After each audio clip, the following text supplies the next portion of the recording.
Hello and welcome to NDTV Profit. You're watching IPO Adda, and the company we are focusing today is M&B Engineering. It's a company that's into design, manufacturing and installation of pre-engineered buildings, and it's a Gujarat-based company. The company's IPO is opening on July 30th, closes on August 1st. Price between 366 to 375 rupees per share, is a fresh issue of 275 crores and OFS of 375 crores. So a total size of 650 crores, and the company is valued at little over 2,200 crores at the upper end of the price band. And joining me today is Chirag Patel, who is the chairman and joint managing director, and Malav Patel, who is the joint managing director. Gentlemen, thank you very much for joining us today on NDTV Profit. Chirag, to begin with, take us through what exactly your company does, your business model. Good afternoon.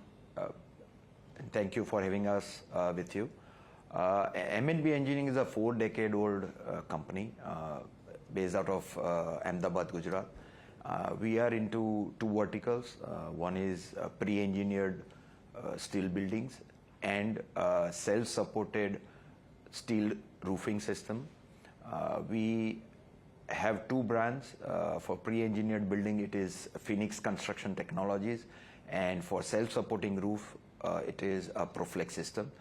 We are a pan-India company doing business across all the industrial, warehousing, large construction spaces across India. We are also supplying our pre-engineered steel buildings to 22 countries and exporting from here.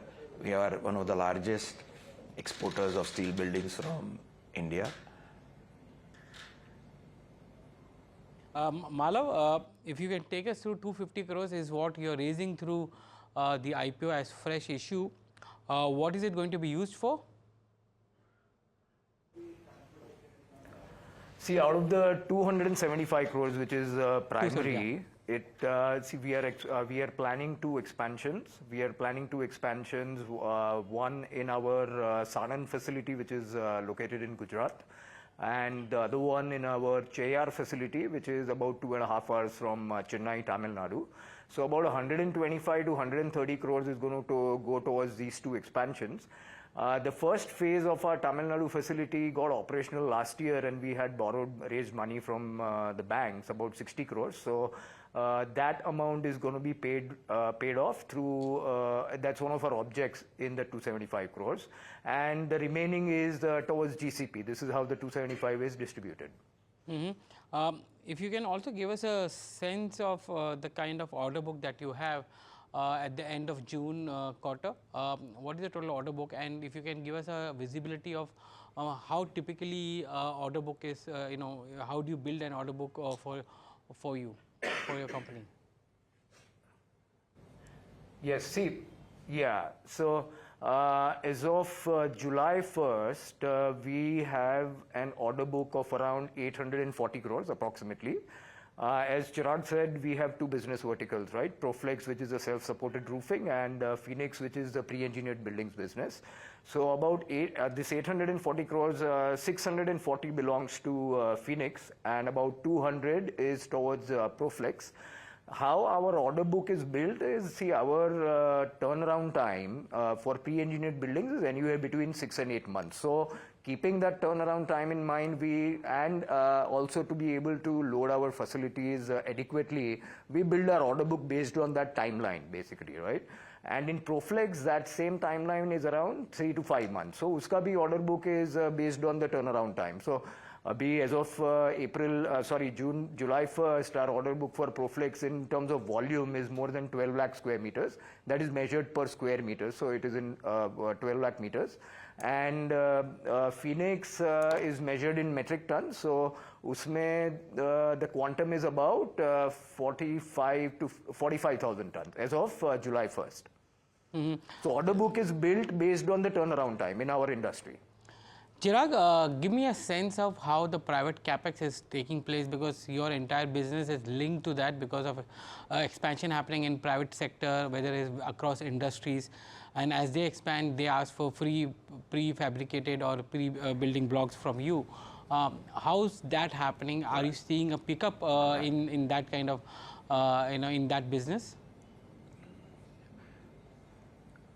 Yes. So I would like to point out here that current the tailwind for our sector is very, very good. The PLI schemes that Government of India has launched, the Make in India initiatives that Indian government is pushing for, the China Plus One strategy for international multinational companies is giving us a good tailwind for the coming future, and we are also exporting a lot of pre-engineered buildings to more than 20 countries across the world, and we are currently exporting to US market, where currently our order book is around, out of that 640 crores, about 124 crores is our order backlog for the US market. We ship the pre-engineered buildings in containers to the US market. And for Proflex, there is a big push again for the agri warehousing, railways, where our product has already been approved, and we are seeing a lot of government capex happening in infrastructure, which is helping us for the growth for both the verticals.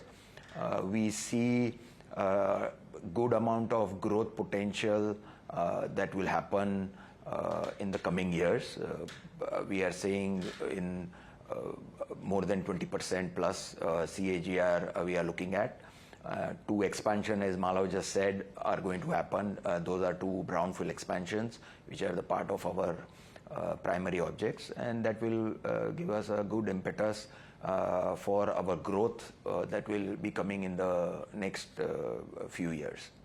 So to add to what Chirag said, some of the drivers behind our capex in India, no exception to whatever the government is doing. It's an exemplary initiative that the Indian government has taken by putting in the Make in India drive in place, the PLI schemes to boost the manufacturing sectors. Besides this, there's a lot of capex happening as a part of the Make in India drive in the green energy sector, the gigafactories that many companies are building for the renewable energy. That is one area of growth which is holding a great potential for the coming 2 decades for our country. Second, defense and aerospace, that is also taking a great shape because India wants to be a net exporter in this sector as well. Automobile, of course, that's a day in, day out business that happens for us. Since many years it has been so, and in the coming time also, it is going to be a great pillar for growth for our companies who are belonging to the industrial capex in our country. So these are few of the growth drivers in our industry, and we are quite confident that the way things are going, the industrial capex happening, the conglomerates investing in these different sectors is going to give a great push to our industry. Is it possible for you to give us a sense of the kind of sectoral, allocation or sectoral, contribution to your entire order book? Which sector contributes the most to your order book? Yes. See, basically, we have been working with large corporations from India, multinationals, a lot of Japanese companies also we work for in India and elsewhere.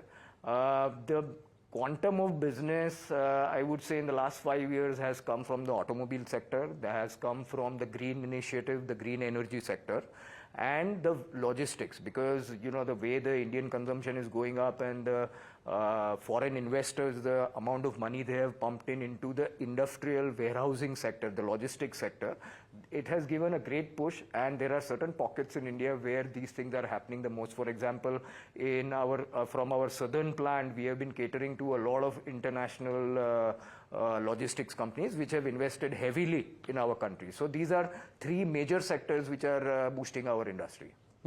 Also, if you can give us a sense of your margins, because you had a margin of nearly 14.8 in FY24, that came down to nearly 12.8 in FY25. Of course, it has gone up from FY23, which when it was 7.5 there. But what is the kind of margin, normalized margin that you see in your business? See, last fiscal, we did around 13 and a half, and what is going to enhance this further in the current fiscal and the coming years is our boost to the export market, right? Because we are focusing heavily on the US, and the US margins are much better, right? So it is going to be a distribution. It's going to be a very fine distribution between the business that we do in India. Plus, our Proflex business also is contributing a lot to the bottom lines, the EBITDA, etc. As Chirag said, the SME segment, again, the government initiative to push the SME segment in India is great, right? Second of all, the warehousing sector, the agri-warehousing sector, and the railway infrastructure push, right? The government is also taking a lot of initiative into developing all these things to make it at a global standard. So all these three sectors, Proflex is going to be contributing a lot. It's going to be playing an integral role in setting up and developing this space of infrastructure in our country. That is a bit about Proflex, right? Proflex definitely has a better margin than the remaining industries. We have a lion's share in our country, being the pioneers of this technology in India, which we brought in 22 years back. Coming to Phoenix, which is our pre-engineered buildings, right? The domestic market, the volume is going to drive our bottom line. As far as here, it's a price-sensitive market, but the volume is so high that it's going to well contribute to the bottom line.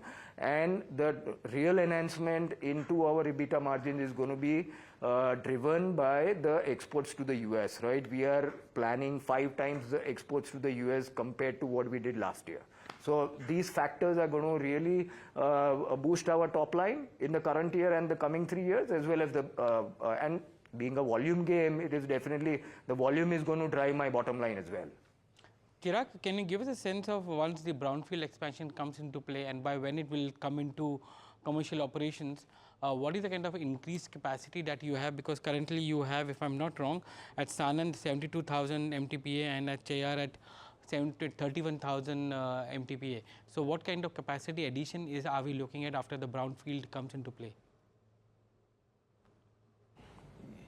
So the first expansion that will happen will be at Sanand, which is a 20,000 ton brownfield expansion that will come into production in Q2 of FY26 and FY26, and the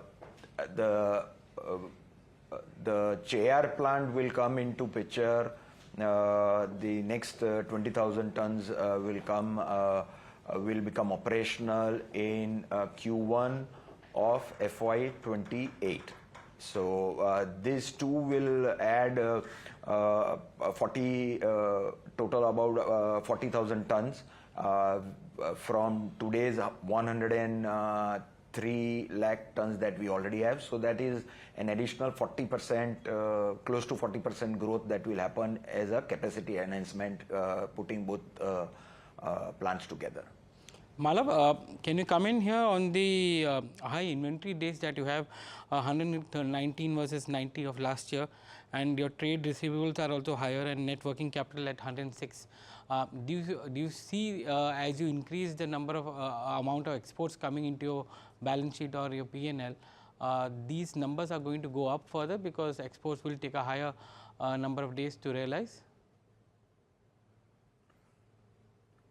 No, the number of days is not going to increase that much. It's basically going to, because of my shipment time to the US, my creditors will, the debtors will increase by a period of 20-25 days. But it's not going to hamper my numbers as it stands today. It will be almost the same. It will almost be the same in the current, as per the last year. And is there any plans to set up any other facility beyond Sanand and Cheyyar, or these two facilities are enough for you to service the entire country? No, we have plans. We have plans, but those we still have to freeze in the coming 2 years. But definitely to cover the entire country, being a volumetric product, it is better to be, close to the market, right? Logistically, your product has to make sense to the end buyer in terms of pricing and everything. So expansion will happen. ये दो तो अभी कर ही रहे हैं, but the third plant location and everything is under consideration. Obviously, we are going to get into that process in the coming 2 to 3 years. And But it will be purely in India. and finally, after you repay your debt, which is around 50 or 52 crores or something, what will be the total debt, gross debt on your books? 60, yeah. That will make it zero. It will be, that's a long-term We debt. do not have any other long-term debt besides this one. Okay, so the only debt Yeah. which will be there will be the working capital one, which is there. Yes, that will be the working capital, Yes. yes. Gentlemen, it was a pleasure talking to you today. Thank you very much for joining us on NDTV Profit. Your IPO is opening on July 30th, closes on August 1st. 366 to 375 rupees per share. It's a 650 crore IPO, and the company is valued at little over 2,200 crores at the upper end of the price band. Thank you for watching NDTV Profit.